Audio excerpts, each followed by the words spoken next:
And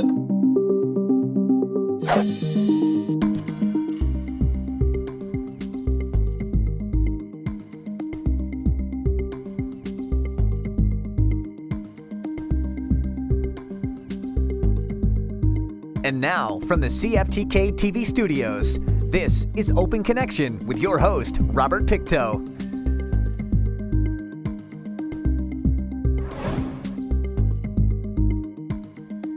Welcome to Open Connection. I'm your host, Robert Pictou. Our show today comes to you from the traditional and unceded territory of the Haisla people. Kitimat is considered the place to be in North America in the 1950s, both for the new town plan, which is considered revolutionary in its pioneering engineering feats.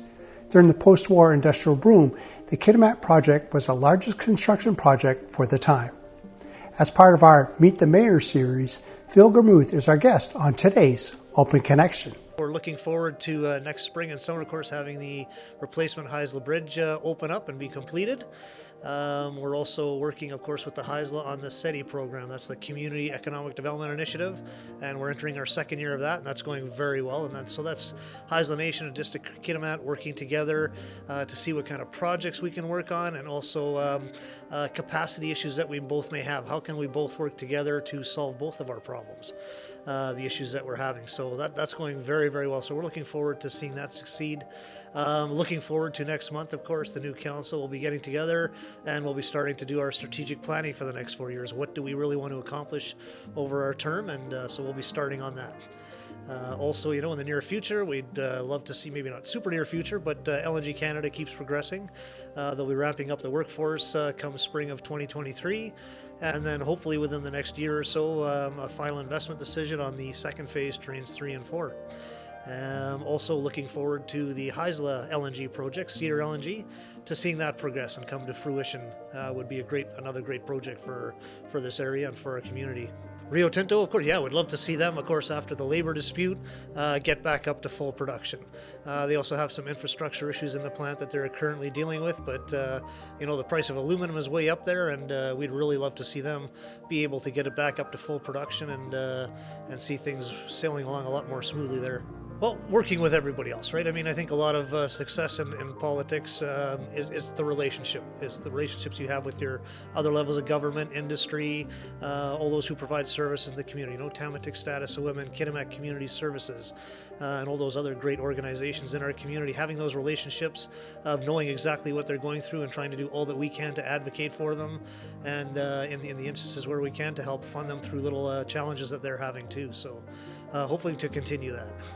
100%. I mean, the council makes the best decisions when members of the public come out and be a part of the process, right? We're just going into budget here within the next few weeks.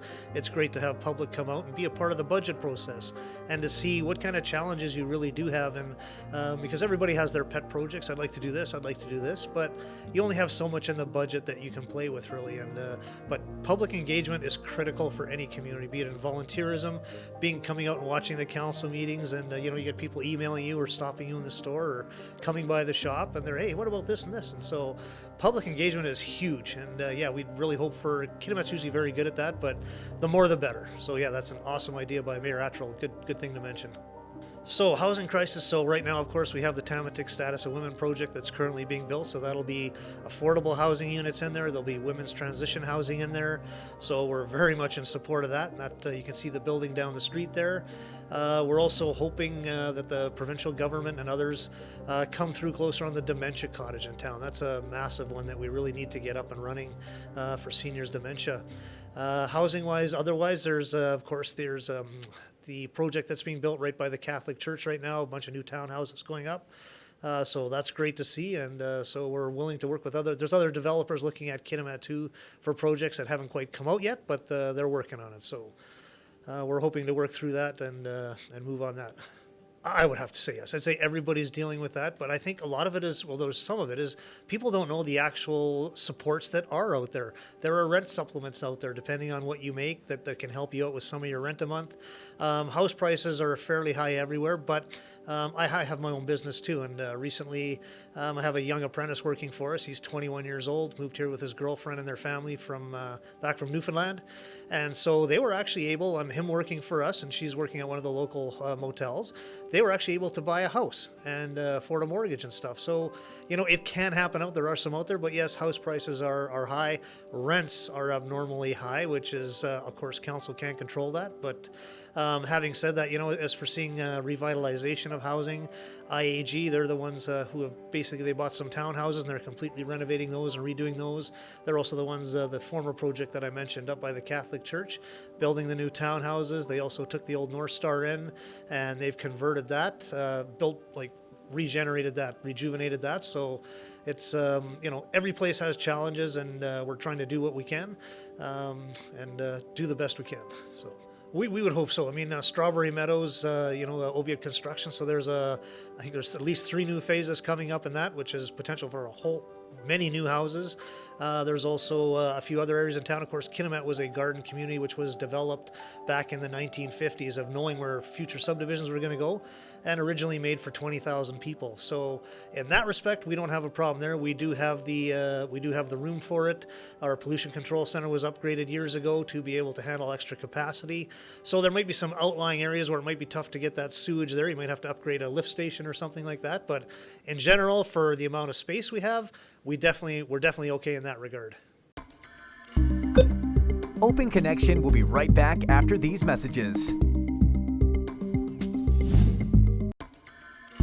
And now, from the CFTK-TV studios, this is Open Connection with your host, Robert Pictou.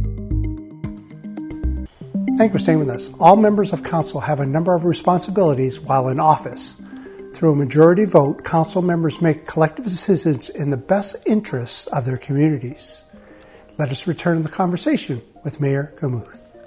So, we're limited to what we can do, but I mean, the best thing you can do as a council is to have your community welcoming, to have your facilities up to spec, right? Our recreation facilities, roads and sewer and things like that. One thing we've been kind of plagued with, I guess, over the past few years is there's been a lot of boil water advisories. And so we are right now doing a pre-program to upgrade our whole water system. But what they're doing now is they have a little test plan. And so they're just taking the water coming from the river, of course, and they're figuring out, okay, exactly what chemicals are going to be needed, what kind of treatment filtration is going to be needed. So it is perfectly done, so that when we order our system coming in, it's all purposely built and made just for our water here. And so that will be going in. So hopefully next year sometime, they're doing the pilot program right now. Hopefully by next year sometime, we'll be able to move on that. We've applied for some grants. Hopefully those come through, because that's an $8 million project right there. So that's a big one too, is having clean drinking water. But we do have recreation facilities here. It's an extremely safe community for people, right? We have the only firefighters in BC that are all paramedics too, which is awesome. We have a fully staffed RCMP detachment here who do an amazing job. So safety here is excellent. I'd have to say one of the biggest challenges we're facing now to attracting families coming in is probably childcare, daycares, and we're having that not just for industry or every other job, but even here at the district. Getting some of our workers back is tough because they can't find childcare right now. So in that respect, one thing that will help once it's up and running, of course, is the Tamatic Status of Women project. That will be the first 24-hour daycare in all of BC. So that will be a huge benefit, because, of course, Kitimat has a lot of shift work. So, and of course, we're working with others right now to ensure that we're going to be able to have the staffing to make that place work. So, healthcare. So we're very fortunate in Kitimat. We have the Kitimat Health Advocacy Group, and so with some funding from council, but it's all volunteers on the board, which do an amazing job.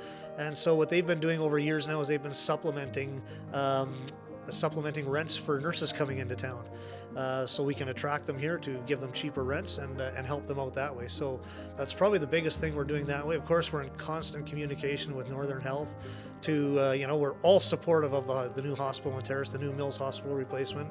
And, they've allayed our fears that we're going to be losing services here, but clearly working together with Northern Health and for the new hospital in Terrace to make sure we keep what we have here. But that also will bring benefits to Kitimat of being able to have more surgeons in Terrace that are able to come and use the facilities we have here in Kitimat that I would say right now are underutilized. And right since 2014, you've seen 18 municipalities and 3 regional districts all working together on the resource benefits lines, right? And that's to see, that when LNG Canada's up and running in industry, Kitimat's doing okay. Terrace will probably be, the spill off to them, but it's all the neighboring communities, and we'd rather see this whole region doing well, not just 1 or 2 communities. But yeah, working together is critical, and having us all, if the province wants to come in or something and potentially take away a service from, say, Smithers or Rupert or somewhere else, or even Kitimat, that we all stand up together and say, no, that's not the way it's supposed to be. Let's all stick up for each other to try and have everybody succeed, because the possibility is out there to see that happen. And by sticking together, and we've been doing that since 2014, we'll be able to see that come to fruition. Oh, I would say so, for sure. I mean, there are a lot of people, I would say, from all over Northwest BC, be it Kitimat, Terrace, or Rupert, that make regular trips out to Prince George. So it'd be nicer to have one a little closer, but still it's better there than Vancouver, correct? So I think that will be of benefit to us here in this region, and we're happy that, I believe our MP, Mr. Backrack, has been lobbying for that, so that's good to see there. It'd be nice to have some maybe temporary ones if they could come to Kitimat and Terrace and Rupert, but it's a good start already, so yeah, we're happy for that. So it is an issue here. You may not see it in the streets like you may in other places. However, it's clearly everywhere. So Kitimat, of course, we're part of the regional district, and the regional district of Kitimat-Stikine several months ago came up with a committee that's looking at a mental health and addiction center in Terrace. And there's another group also looking at one for Terrace. So, that really is the central spot. That would be the perfect place to have it. So we're really hoping that that is able to succeed. There's not enough mental health services out there for anybody, no matter where you are, and addictions too. So having something right in Terrace that's able to work with all the communities around it would be a massive benefit for everybody. Expansion is, of course, as I mentioned, we're a planned community. So we were originally set up for 20,000 people. We do know where future subdivisions might go. Of course, again, the Strawberry Meadows project, they have several phases that are coming up. So that'll be, I think it's over 100 new lots for houses there. So we have the room to expand. That will go as the market dictates. And we're always looking, of course, for industry expansion, right? We have, of course, LNG Canada, Cedar LNG. There was the Kitimat LNG project that canceled out, but so there's a huge opportunity there for somebody else. Plus, we're always looking at other ideas too. Open Connection will be right back after these messages. And now, from the CFTK-TV studios, this is Open Connection with your host, Robert Pictou. Welcome back to Open Connection. According to Industry Canada, companies with fewer than 5 employees are micro-businesses. Service enterprises consisting of 5 to 50 employees are small businesses. Let us return to the conversation as Phil shares how small businesses are the heartbeat of the community. So there's some looking, but honestly, being a business person myself, a small business person, if you don't have the population base, you're not going to be able to succeed, right? If you look back in the early 1980s, we were up around 13,000 people. Now we're down at 9. So it's all based on population. We'd love to see another furniture store here, or furniture store back, electronics, and all these other things. We have one car dealership here. Back in the days, there were like 4. So it's just a matter of population, So that's if you look back on what our population is now, you look back at full-time workers. Back in the day, Alcan had over 2,000 workers. Uracan was 535. Methanex was 100. So there's almost 2,700 right there.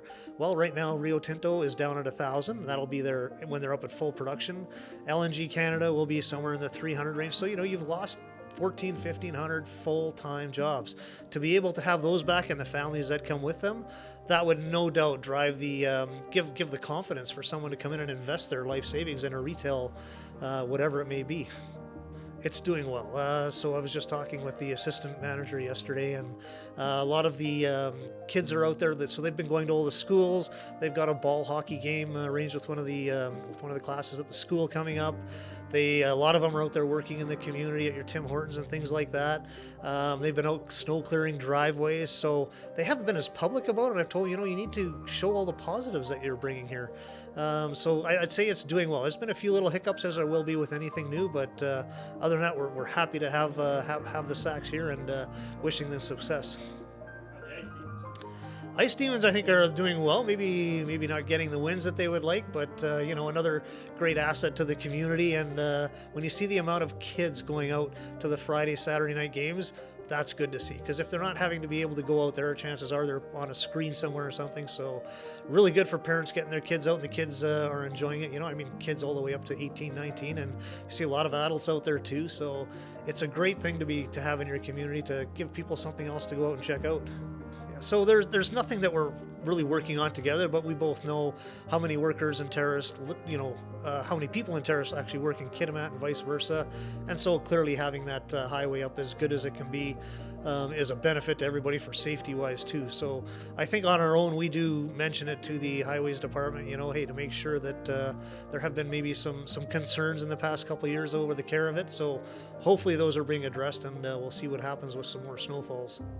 Around town. Well, yeah, so this Sunday, December the 4th, is, of course, the Light Up Kitimat event.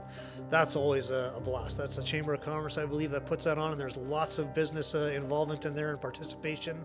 And so that's a great event to come out to. That'll be in Mountain View Square parking lot.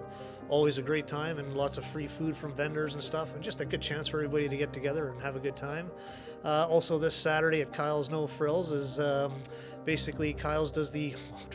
or you donate food to those that are less fortunate than some of us. And so it's a food drive, yes, at the Kyle's No Frills on the weekend here. So that's always a great time. The RCMP are there in support too. So it's a great event for people to come out to and, share a little with what you have to help those who maybe don't have as much. Oh, absolutely would be supportive of. In fact, we talked with the provincial government down at UBCM in September about that. And one of the programs they have brought in provincially already is for early childhood education workers to relax the restrictions to be able to have them come in. Like that's for daycares and stuff, right? And so no doubt for that and for every other field, it doesn't matter, be it trades, be it your workers at your, your local coffee shop, whatever it may be. Everybody's struggling for workers. So yeah, no, we'd be absolutely supportive of the government being able to bring in people to fill these positions. Yeah, no, I think that's a great idea, Steve. It is, and it's something we brought up several years ago to the provincial government of, can you not streamline this? And I don't want to go detract from any other community, but when you look at our particular region, what's happening with all the development going on here, and how Terrace and Kitimat, and I believe Rupert are struggling for workers in a lot of the small businesses and stuff, and could they not streamline that process to bring in these foreign workers and who want to work, and to allow that process to go much quicker to be able to get them here, especially in times of this major economic activity. So yeah, no, it would be no doubt a great benefit to be able to move that up even quicker. Yeah, so of course, Kitimat, we really don't have a standalone city hall. We're in the shopping center. So down the road, maybe that might be nice, but clearly two big ones right off the bat. Yes, our fire hall is well past its age, so it's something the previous council was already looking at. That'll be coming in a report to the new council fairly soon, and to try and start the process for that. That's extreme high expense, of course, and our museum, extremely small, and there's so many things about the history of Kitimat that they're not able to put out there, and it's also a great tourism for bringing in tourism, and so that's part of the SETI process.